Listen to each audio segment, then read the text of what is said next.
या ठिकाणी आपण क्वेश्चन नंबर 26 सॉल्व करणार आहे. A body initially at rest is acted upon by constant force F. Okay, तर एक बॉडी दिलेली आहे, इनिशियली तो रेस्टला आहे आणि त्याच्यावरती कॉन्स्टंट फोर्स ॲक्ट होतो एफ इतका फॉर अ टाईम टी एवढ्या टायमासाठी. The kinetic energy at time T is, तर त्या टायमामध्ये किती कायनेटिक एनर्जी असणार आहे ते आपल्याला या ठिकाणी फाईंड करायचं आहे. हा क्वेश्चन 2020ला आलेला होता. याच्या 4 ऑप्शनपैकी पहिला जो ऑप्शन आहे ए, ते आहे F square T square divided by 2m. B option आहे F T divided by 2m. C option आहे F square T square divided by m. आणि डी ऑप्शन आहे in bracket F T divided by m ब्रॅकेटचा square.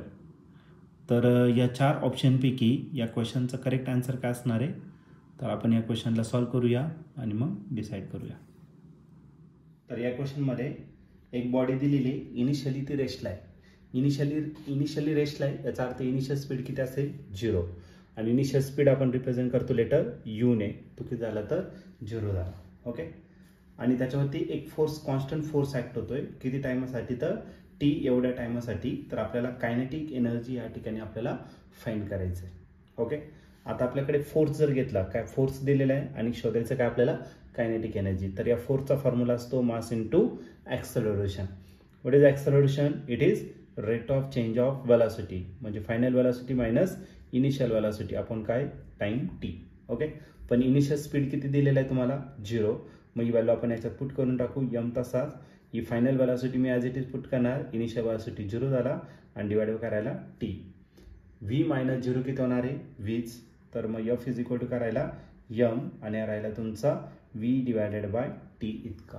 Okay, kinetic energy जर घेतलं तर kinetic एनर्जीचा formula आहे mv square, म्हणजे आपल्याला मास आणि वेलॉसिटी लागेल, टी नाहीच आहे त्याच्यात. माझू टी इकडे डिवायडेड आहे, इकडे काय करा तर मल्टिप्लाय करा. मग एफ इंटू टी जर घेतला तर एफ इंटू टी भेटेल आपल्याला काय mv. तर हे झालं तुमचं first equation, F t is equal to mv. तर आता आपल्याला फाईंड करायचं काय कायनेटिक एनर्जी आपल्याला या ठिकाणी फाईंड करायचं. मग आपल्याला कायनेटिक एनर्जीचा जो फॉर्म्युला आहे, कायनेटिक एनर्जी फॉर्म्युला आहे 1/2 mv स्क्वेअर. ही कोणती एनर्जी आहे तर आपली कायनेटिक एनर्जी. ओके, तर या ठिकाणी आपल्याला m आणि 20 दिलेलं आहे, पण आपल्याला काय फाइंड करायचं mv स्क्वेअर इथं दिलेलं आहे. इथं m हे फक्त v चा स्क्वेअर आहे. मग काम करू, याला m ने मल्टिप्लाय करू आणि m ने काय करू डिवाइड करू. 1/2 mv स्क्वेअर मी तसाच ठेवला.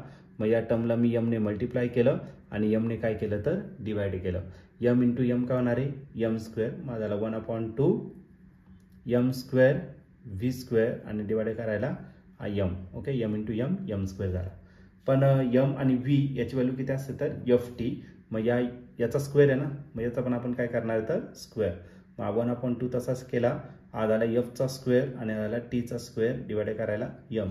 तर ही टर्म कुठून आली तर इक्वेशन नंबर 1 मध्ये 1 वरून. तर मग फ्रॉम इक्वेशन 1 आपण या ठिकाणी राईट करू शकतो.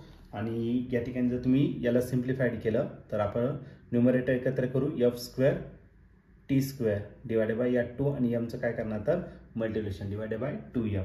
तर या ठिकाणी तुम्ही ऑप्शन जर चेक केलं तर ऑप्शन नंबर ए जो आहे तो आपला करेक्ट या ठिकाणी मॅच होतोय. मग या क्वेश्चनचं जे आन्सर असणार ते ऑप्शन ए. ऑप्शन ए म्हणजेच काय kinetic energy is equal to F square T square divided by 2m.